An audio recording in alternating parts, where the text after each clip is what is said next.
idea cómo cubre lo que habría que cubrirse, si acaso cubre algo.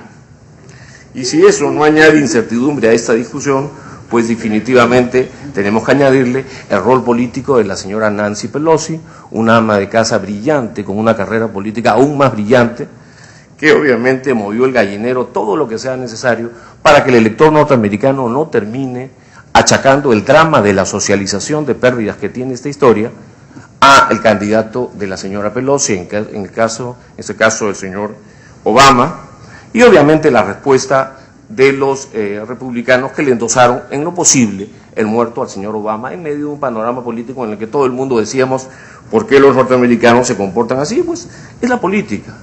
Al final de esta historia tenemos al señor Paulsen, un poquito chamuscado después de su exposición en Wall Street, y a un señor Bernanke que dio la declaración, yo diría la declaración económica más importante de los últimos 20 años, al menos la más peligrosa que yo he visto. Nunca había visto un presidente del Banco Central norteamericano decir que la situación económica era grave, exuberantemente grave, y que se haya rebotado en esta parte del mundo tampoco, a pesar de que cualquiera que sabe la información que dispone un presidente del Banco Central en Norteamérica se le hubiera parado los pelos de la magnitud de la recesión. De hecho, esa noticia es tan mala como las declaraciones de Nouriel Roubini, uno de los mejores expertos en riesgo país y riesgo financiero del mundo. En esta historia todo el mundo se pregunta cómo se puede paliar el problema, qué tipo de monstruo nos va a salvar, qué tal tipo de paquete. La historia de estos rescates, de estas socializaciones de pérdidas, siempre es variopinta. Definitivamente no voy a darle una exposición tan sofisticada como la que hizo el profesor Carrancio en unos segundos, con algunas referencias, creo que hasta juegos Ponzi. Pero en todo caso, usualmente estas cuentas son muy grandes. Y si queremos llevarnos un poco a la historia, tendríamos que reconocer, por ejemplo, que el errorcito que hubo en la ruptura de la cadena de pagos peruanos, aunque nadie ha publicado esta cifra con contundencia, nos costó a todos los peruanos unos 4 puntos del PBI. Hoy día, asumiendo que a los norteamericanos el paquete les llega a costar solamente los 700 billones, estamos hablando de unos 12.000 millones de dólares por cápita, incluso a los recién nacidos. Y esto es algo, por decirlo menos, doloroso. Bueno, ¿qué podemos hacer aquí en esta historia? Además de preocuparnos con lo que esta crisis financiera puede implicar para el resto de la economía mundial, más allá de las cifras y de los recientes rebotes en tasa de interés. El día de hoy las tasas de interés han saltado mucho más en Europa, en el Asia, en el resto del mundo. ¿Qué de ese temor de contagio? En primer lugar, hay que entender que las regulaciones no solamente se relajaron en Norteamérica. Hay que entender que gran parte del problema de este chocoloteo fue compartido por asiáticos, europeos y norteamericanos. Y de alguna manera de eso nos hemos beneficiado todos, que hemos obtenido términos de intercambio como nunca en nuestra historia. Nunca hemos gastado todos al mismo tiempo tanto. Nadie ha hecho tantas utilidades como el señor Slim, el señor Buffett y otros señores, pero cuando alguien se preguntaba en ese momento quién va a pagar la cuenta de esas utilidades, pues ya sabemos quién la va a pagar en este momento. También en esta discusión están todas las posiciones de Fareed Zakaria y otros expertos en temas políticos que ven en la crisis el fin del predominio norteamericano. Yo en esto atrevería a dar un breve comentario de un neófito. No existe economía microeconómica y tecnológicamente más sólida que la norteamericana en este momento, y en el caso de la República China, particularmente referidas, en realidad cada vez que escucho a 4 expertos hablar sobre la economía china, los 4 juegos de cifras macroeconómicas son distintos. Por lo tanto, creo que hay una gran incertidumbre respecto a cómo va golpear, sobrevivir o caminar la economía norteamericana en medio de la economía china en una recesión que viene fea.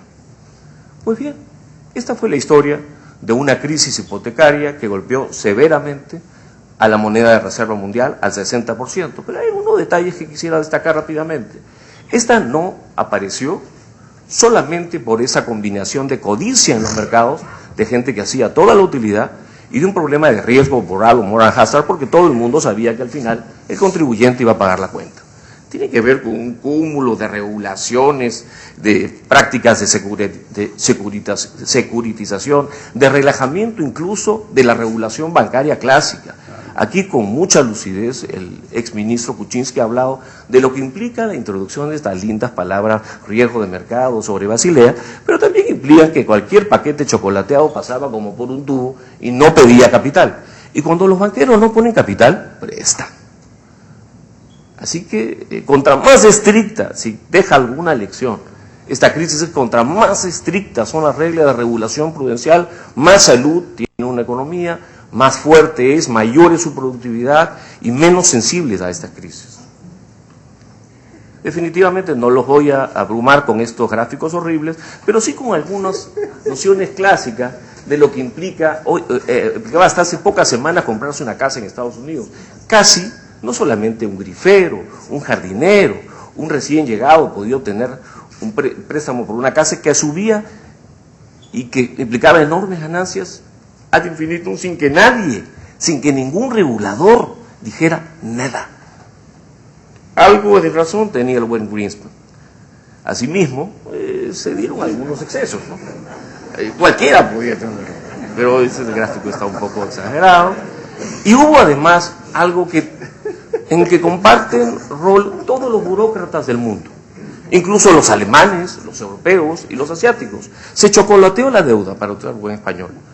Y hoy día coincido con el señor Carranza que nos ha dicho que el mercado no funciona y que es tonto decir que nadie sabe el tamaño.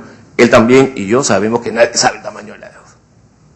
Y que es importante destacar esto porque hay que manejarse con este nivel de incertidumbre. El bonito libro de Alan Greenspan sobre The Age of Uncertainty o la época de incertidumbre nunca ha podido tener mejor bien puesto el nombre. ¿Qué cosa importante más allá de estos gráficos? Más allá de mirar el índice de Shiller, que ve cómo las cosas se comienzan a sincerar, y la sesión de eventos que seguramente va a abarcar los comentarios económicos de los economistas peruanos, vale la pena destacar que la economía norteamericana contrapone severas vulnerabilidades macro en la cuenta corriente, en las cuentas fiscales, incluso hasta en los patrones de recaudación. Hoy día es muy probable que los norteamericanos estén tentados a votar por Obama, un señor que antes de este programa ya tenía un déficit de apertura feíto. Ahora, si va a querer hacer algo de lo que dice y va también pagar la cuenta, yo me pregunto, ¿mantendrá en el largo plazo la economía norteamericana este patrón de innovación que la hace la economía más dinámica y más fuerte del planeta? No. Ojalá que sí. Yo en esto soy optimista. He escuchado a un columnista de radioprogramas todas las mañanas que nos enseña a ser optimistas. Y hay que tratar de ser optimistas aunque la cosa está horrible. No voy a abrumarlos con mayores discusiones sobre la brecha en cuenta corriente y sobre este pretexto inflacionario que se llama inflación importada, pero sí me gustaría ir de frente a un punto. Voy a saltar esta parte. Va a estar a disposición de cualquiera que vea la secuencia. Me tomé en serio el fin de semana esta presentación, pero ya he sido advertido que tengo que ir al punto, y me voy a ir a la parte peruana, de frente. Discúlpenme el atrevimiento. Nosotros. Quisiera empezar esta parte con simplemente una frase que no solo, un gráfico que no solamente le describe la situación económica al Perú, se le describe a toda América Latina. Nos hemos sacado la tinca. Los venezolanos no han tirado por la ventana al comandante Chávez o a la esposa del señor Kirchner, porque son tiempos de vacas gordas, pero gordas, y la gordura se tiende a desplazar. Vamos a ver muchos cambios políticos en América Latina. En el Perú en concreto hemos crecido, de hecho, la última cifra dura de crecimiento implica que estamos creciendo en junio a 9.9%, no estos estimados mensuales, un estimado fuerte de 9.9%, estamos creciendo fuerte. La única novedad es que hemos dejado de tener ahorros, superávit en cuenta corriente de golpe y en un trimestre.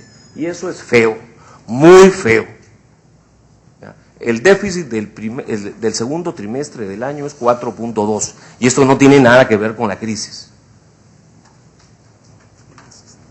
¿Qué otra cosa es importante? Bueno, que estamos consumiendo más que nunca, el consumo de alimentos es muy alto, pero en gran medida es importado. Por años hemos construido un agro monstruosamente no competitivo, donde se hacen grandes negocios a nombre de la gente más pobre, y estamos ahora recién sembrando la imagen de un agro mucho más competitivo. Pero el lado bueno es que esa brecha en cuenta corriente no es de las viciosas, ¿no? Es de las virtuosas. Se asocia a una mayor tasa de inversión, destacable como vemos en este gráfico, que implica una tasa de inversión total del orden de 25%, grosso modo la mitad de la de China.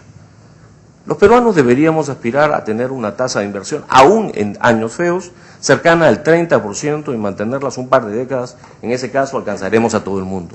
Todo lo demás es ilusión, claro está, además de enfocar una priorización en el gasto de educación pública en una escala que parecemos no entender.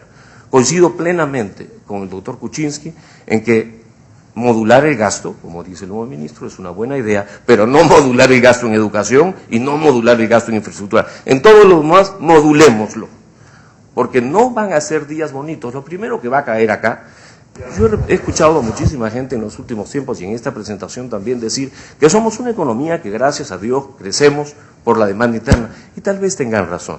Pero hay otra pregunta que yo les haría: ¿y por qué crece la demanda interna, que es gasto de gobierno, consumo privado e inversión privada?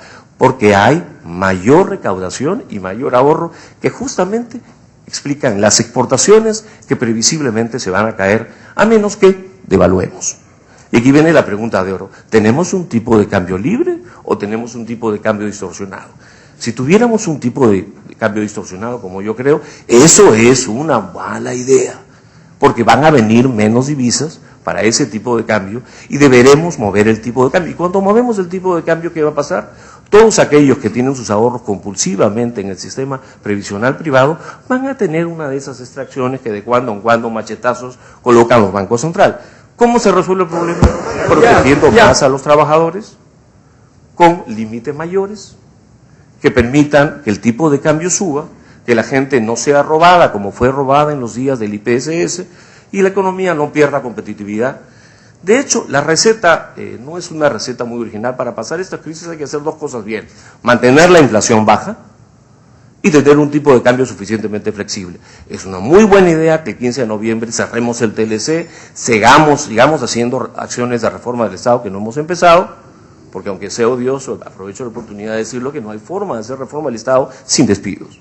Porque cuando uno no funciona, cuando un médico o un policía no hace lo que debe hacer, no puede quedarse. Y todo lo demás es retórica. Bueno, tenemos además una historia que esta brecha de cuenta corriente está muy pegada a estos precios de exportación que van a caer y que lamentablemente van a volverse hasta negativos tal vez. Ahora los tenemos cayendo, pero positivos. Aquí hay otra historia, se me dice, pero este señor está proponiendo que tal vez se devalúe a través de un mayor límite, pero la gente ha perdido mucho menos por no estar afuera. Por Dios, esta es mi rentabilidad anualizada real de la Bolsa de Valores de Lima, señores, y es nada menos que al 20 de septiembre. Y si la miramos en términos reales o vemos capitalización, el hecho de quedarse en la plaza no nos protege de nada. El cuco va a tocar todas las puertas. Y la única forma de protegerse es diversificando riesgo, cuidadosamente, con estricta regulación prudencial, creyendo que aquí no nos va a pasar nada. Es una de esas facetas autocomplacentes que debemos evitar todos. Finalmente, hay que diferenciar entre lo que es liquidez micro, fundamental para que la cadena de pagos siga desplazándose bien y que no tengamos turbulencia generada por errores de política monetaria, y también la liquidez macro. La liquidez macro viene creciendo un poquito. Ese gráfico, que ni lo he tocado, que son cifras del Banco Central, sugiere que estamos soltando un poquito más liquidez de lo que nuestro gasto nominal requiere. Esto no es bueno cuando faltan divisas y cuando las expectativas son desestabilizadoras. Aquí se debe priorizar con el que el pueblo peruano tenga una inflación de 2%, 3%, si usted quiere, y no falte liquidez para ese nivel de gasto, pero no tanto, pues. Finalmente, no voy a terminar esta presentación sin hacer una predicción. Somos un país especial. En ese país, en el pasado, cuando todos éramos más jóvenes, cuando un gobernante crecía mucho, se volvía muy popular, y cuando decrecía el crecimiento, bajaba su popularidad. Eso, digamos, es el Perú hasta el año 2000. A partir del señor Toledo las cosas cambiaron. Y cualquier presidente podría temer su impopularidad ante una crisis como la que viene. Pero yo creo que estos días lo que van a hacer es todo lo contrario. Si las cosas se muestran como han sido en los últimos 8 años, me temo que con menores niveles de crecimiento la aprobación presidencial va a subir bárbaramente. Al menos eso es lo que muestra la historia peruana, con un ajuste estadístico impresionante. Por la inflación. Explicaciones para por qué en este país más me pegas, más te quiero, no entiendo, pero hay mucha discusión económica y a aquel que le interesa